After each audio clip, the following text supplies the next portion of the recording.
Hey guys, what's up? My name is Zach, and today we're going to be doing a 2020 election prediction between Kyrsten Sinema and Donald Trump. So Kyrsten Sinema is the current U.S. House Representative from Arizona. She's running for Senate in Arizona against Martha McSally for the 2018 elections, and today we're going to be seeing how she would do in a U.S. presidential election against Donald Trump. So overall, I think Kyrsten Sinema would be a pretty decent candidate for Democrats to run. She's a moderate. I don't consider her to be progressive, but she would be a pretty good candidate, especially in the American Southwest, considering that her home state is Arizona. A number of factors we take into consideration, including her political ideology, her lack of name recognition and experience across the United States. Those will all be big factors in an election like this, especially against Donald Trump. And today we're going to see how those factors would play out in an election between the two of them. So to start out, I believe that New Mexico would be safe blue, and this comes down to the fact that New Mexico is already considered to be a pretty solidly blue state. It's going to be pretty solid in their column and not even going to be considered to be a swing state by any stretch of the imagination, and most likely an election cycle or two down. But as a result of that, as a result of the fact that Kyrsten Sinema is from the region, she can appeal very well to voters down here. Perhaps Hispanic turnout won't be too much of a factor, but still regionalism is a big factor as well, along with identity politics, and I believe she would take New Mexico solidly. Going over to Georgia, let me just switch over to a different shading. Georgia, I would consider to be likely in Donald Trump's column, and this is the same logic I would use for pretty much any other Democratic candidate. Kyrsten Sinema's lack of name recognition would be a factor as well for Georgia going in Trump's column. However, I just don't believe that any Democrat has the capability of taking Georgia in 2020, mostly just because it really comes down to the fact that you need really heightened African-American turnout, arguably more so than the kind of turnout that Barack Obama got amongst African-Americans in 2008, which was huge. You'd probably need even more than that in 2020 in order to win this state, which is very unlikely, considering even if the Democrats nominate a candidate like Cory Booker, who is African-American, you will not see nearly the same African-American turnout as you saw with Barack Obama in 2008. So with those facts, that's just general logic I use when calling Georgia in general, but especially for Kyrsten Sinema, she would not be able to take Georgia, so likely in Donald Trump's column. Virginia, I would call likely in Kyrsten Sinema. I just screwed up Maryland, my bad. Virginia, I would consider to be likely in Kyrsten Sinema's column, and this is mostly because I think that Kyrsten Sinema would do very well in a state like Georgia, where it's a Democratic-based state. Kyrsten Sinema can definitely appeal very well to women, especially. I think her women's appeal will be very effective throughout the United States. I can see that happening. And in Virginia, I can see her appealing very well to the Democratic base here. I don't think that's a big question. And for that reason, I think it'd go likely in our column.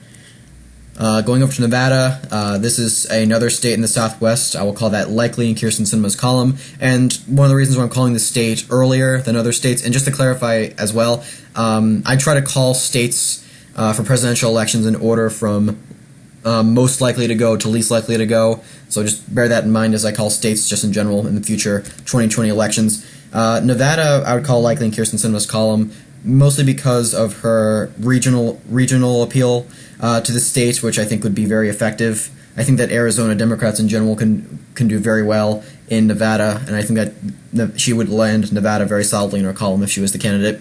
And going over to Colorado, regionalism is a bit of a factor here as well, although you're not really in the Southwest anymore and going more into the Midwest. But I believe that she would take this state likely in her column, because I do believe that regionalism will play a slight factor in this state, and the fact that this state would probably go likely to pretty much any other Democrat in 2020. For those reasons, I would call it likely in her column. Going over to New Hampshire, I would call this state likely in her column. She may not be from the region, and she may be pretty separate from here, and her lack of name recognition as well would be a big factor. The reason why she does so well over here is because she's from the region, and her lack of name recognition won't be too much of a factor over here because she's from the region. People know her name more, especially in Arizona, Nevada, New Mexico. When you're going over to the Northeast, people are most likely not going to know Kyrsten Sinema initially before she's nominated, and if she is nominated, then her name will obviously be spread, but still, they won't know her as well as they know someone like Donald Trump. She won't have very good crossover appeal to Republicans, which would be a big factor in New Hampshire. But however, you probably don't need a tremendous amount of crossover appeal in New Hampshire, at least not in this stage in American politics. So for those reasons, I'd call New Hampshire likely in Kyrsten Sinema's column. Going over to Maine's 2 electoral votes, I would call that likely in Kyrsten Sinema's... Oh, my bad. I would call that likely in Kyrsten Sinema's column as well. For the same logic I always use for New Hampshire, I pretty much tie the 2 at-large electoral votes in Maine and New Hampshire together. Solid Democratic base that would turn out pretty much for any other Democrat, including Kyrsten Sinema. Like I said, not a whole lot of crossover appeal, especially not in the Northeast, where she has very little appeal to Northeastern voters overall. But however, solid Democratic base, I can see them turning out for Kyrsten Sinema pretty solidly, and I can see her taking those 2 electoral votes at large. Going down to North Carolina, I consider that to be likely in Trump's column. This could change overall. I'm still waiting on polls overall and Trump's approval to be taken on a state-by-state basis. And in my last video, I covered the current approval of Donald Trump, which was just on a national basis. We still haven't seen any state-by-state polls taken yet. I'm still waiting on the Morning Consult to release those, but who knows how that'll affect. Maybe this is inaccurate currently, but I have no idea, considering that there is no polling information to reflect Donald Trump's currently low approval, at least not on a state-by-state basis. But currently, I'd call this state likely in Trump's column, because I don't think that Kyrsten Sinema has a tremendous amount of African-American appeal. I think she could absolutely turn out the affluent voter base here, and arguably some moderate Republicans to her side. I think that's a pretty big possibility as well. But I don't see her winning North Carolina. At least not with her name recognition will be a factor as well, because she doesn't really have any, especially in a state like North Carolina. So for those reasons, I'd call North Carolina likely in Trump's column. Going over to Minnesota, I'd call that likely in Kyrsten Sinema's column. As I've said before in my past videos, we're seeing a Democratic trend in the state, 100%. And Kyrsten Sinema, I think, could appeal very well to the women's voters in this state. I think will be a big factor. I think her women's appeal will be a big factor in Minnesota. I think her appeal to the moderate Republicans in this state would be a big factor as well. And just turning up the Democratic base in general should land this state likely in most Democrats' column, and that'd be the case for Kyrsten Sinema as well. Going down to Texas, the reason why I took so long to call this state is because it is part of the Southwest, and I think that Kyrsten Sinema would be able to do moderately well in Texas compared to other Democrats. However, I think would still land in Trump's column. I think it'd be closer to a lean than most of the Democrats, but I would still call it likely in Trump's column, just because it's still not ready to become competitive yet, even if it's a Democrat from the region. And I still think it's huge Republican base, which is shrinking. It's shrinking, but it's still a very large base of Republicans in the state would land this state likely in Trump's column. Maybe if Trump's approval was as low as it was earlier in the year, I would call this state a lean, but currently it's not the case. Currently it's +8, and for those factors, taking those factors into consideration, this state would go likely in Trump's column.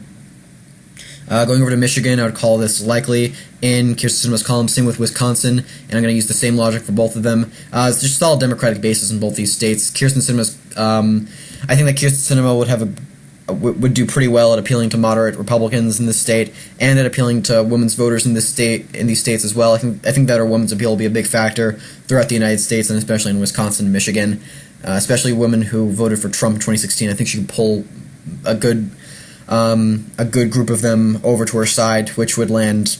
With those factors, I think, taking consideration, I would land both these states in Kyrsten Sinema's column, making her inching closer and closer to the presidency in this scenario. Then going down to Arizona, I would call this likely in Kyrsten Sinema's column, making her 1 electoral vote away from the presidency. And this is mostly because Trump has a 50-50 split net approval in this state, and Kyrsten Sinema, one, is favored to win in the at-large election that she's already in, and I think that if she were the candidate for the presidency, people would turn out in large numbers for her, and I think that Trump's low approval and the fact that this is her home state, this is where she's from, will land the state likely in her column. And that would be a big benefit for having her on the ticket, is the fact that Arizona would most likely go to her, which is a state that we would most likely not see go to any other Democrat in 2020. Then going over to Pennsylvania, I think the state would become close, but I'd still land it likely in Kyrsten Sinema's column, making her the hypothetical next president of the United States, with Pennsylvania going into her column. And this is because I do think that her lack of name recognition and her lack of appeal to voters in the Northeast in general would be a factor that would go against her in this state, but I still think that she would have good turnout in the urban areas, and I think that Donald Trump could hold on to his base in the more rural areas and towards the middle of the state, which is what won him the state to begin with in 2016. But I think that if Kyrsten Sinema lands those urban areas like Philadelphia, Harrisburg, Scranton, Pittsburgh, which I think she will if she was the candidate, I'd land the state likely in her column. Now going over to leans. Main second, I would call leaning in Trump's column. Overall, Kyrsten Sinema doesn't have a tremendous amount of appeal in the Northeast, as I was saying before when I was talking about the Northeast, and I think that'd be a big factor when she's on the ticket. I think she'd pull over a significant number of moderate Republicans, but overall, the northern part of Maine is solidly in Trump's column, and I think it would remain in his column into 2020. Going over to Iowa, I'd call this leaning in Trump's column as well. I don't think that Kyrsten Sinema has a tremendous amount of Midwestern appeal. I think she has virtually none, and I don't think she'd be able to flip Iowa. I know that the polls are against Trump in the state, but polls are finicky, to say the least. We're seeing +4 margins in Montana and North Dakota. We're seeing -1 margins for Trump in Utah, but obviously, as you can see here, Utah is solid red. It would be solid red for almost any other scenario between Trump and any other Democrat, because the state has a strong Republican identity overall, despite its low approval of Trump. And I think that's the case for Iowa as well. Iowa has developed an increasingly stronger Republican identity, as we've seen in 2016, and I think that Republican identity, along with Kyrsten Sinema's lack of appeal, lack of name recognition, and her lack of appeal to farmers as well, which is why I've been calling the state likely in the Democrats' column for the case of Joe Biden and Bernie Sanders, because I do think they both have some degree of Midwestern appeal. However, Sinema doesn't really have the same degree as either of them, and she doesn't have the same name recognition as either Joe Biden or Bernie Sanders. So for those reasons and for those factors, Iowa would land leaning in Trump's column. Then going down to Florida, I would call this leaning in Trump's column, and this is mostly because, one, Trump does have a solid approval in the state. +4 is very good for a flip state, as I've said in the past. I don't think Kyrsten Sinema has a tremendous amount of appeal to... I mean, I think she does to some degree for Hispanics, considering that she is from Arizona and she has campaigned very often trying to appeal to the Hispanic population in the state. But I don't think that'd be too big of a factor in Florida. I think a lack of name recognition would be a factor as well in Florida, and I think that Trump would take the state in the end using his high approval and using the trend we've seen throughout the past year towards Trump in the state. Now going over to Ohio, the last state I'll be calling, and the closest state I think it would be. I'd call this leaning in Trump's column as well. And this is mostly because, as I've said in the past, I don't think that Sinema would have a tremendous amount of Rust Belt appeal. In general, I don't think she would be able to pull over those... I forgot to call Nebraska's second, but I'll call that after I explain Ohio. I don't think that Kyrsten Sinema would be able to pull over a number of moderate Republicans in this state. I think that her lack of name recognition would be a factor going against her as well, and I think that Trump's generally solid approval amongst Republicans in this state, maybe not overall. It's at -1 currently, but he has a solid approval amongst Republicans. That's been steadily increasing throughout the past months. Will win in this state, especially against Kyrsten Sinema. Now going over to Nebraska's second, which I meant to call before Ohio, I call that leaning in Trump's column as well, and this is mostly because of the fact that Kyrsten Sinema doesn't have a lot of Midwestern appeal, which is what I was talking about when I was calling Iowa as well. She does not have Midwestern appeal, and I know that Omaha has a low approval of Trump, but if Kyrsten Sinema is on the ticket, if she doesn't have the name recognition that a Democrat would probably need in order to run in 2020, then she'd most likely lose that district. Alright, so this is the election prediction. Overall, I think that Kyrsten Sinema... there are ways for Trump to win in this scenario, as you're seeing now. If Trump were to flip, say, Pennsylvania, which is a pretty big possibility, then it'd be split, actually, 269 down the middle. And if that were the case, then it would move on to the House of Representatives, and the House of Representatives would decide depending on who has the majority. But most likely she'd keep Pennsylvania. I don't see that state flipping. Most likely she'd keep Arizona, which is a possibility of flipping as well, but still it's her home state.